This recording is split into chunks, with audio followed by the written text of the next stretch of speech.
An executive summary, sometimes known as a management summary, is a short document or section of a document, produced for business purposes, that summarizes a longer report, a proposal, or a group of related reports in such a way that readers can rapidly become acquainted with a large body of material without having to read it all. It usually contains a brief statement of the problem or proposal covered in the major document, background information, concise analysis and main conclusions. It is intended as an aid to decision-making by managers and has been described as possibly the most important part of a business plan. They must be short and to the point. An executive summary differs from an abstract in that an abstract will usually be shorter and is intended to provide a neutral overview or orientation rather than being a condensed version of the full document. Abstracts are extensively used in academic research where the concept of the executive summary would be meaningless. An abstract is a brief summarizing statement.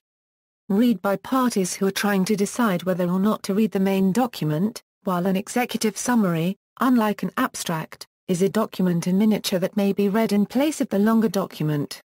Typical structure: there is wide general agreement on the structure of a typical executive summary. Books and training courses emphasize similar points.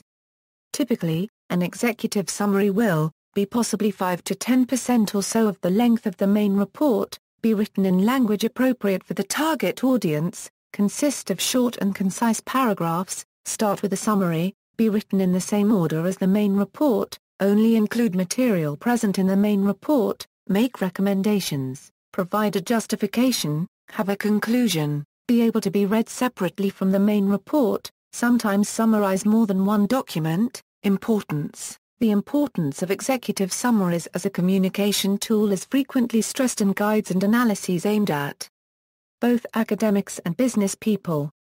For example, Texas A&M University states that an executive summary is an initial interaction between the writers of the report and their target readers, decision-makers, potential customers, and/or peers.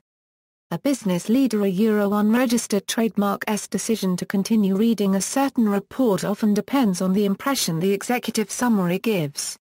Criticisms: it has been said that, by providing an easy digest of an often complex matter, an executive summary can lead policymakers and others to overlook important issues.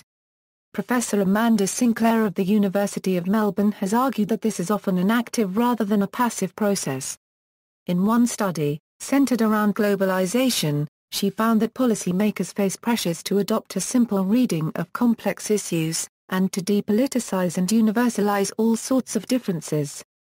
She claims that all research was framed under predefined and generic headings, such as business case points.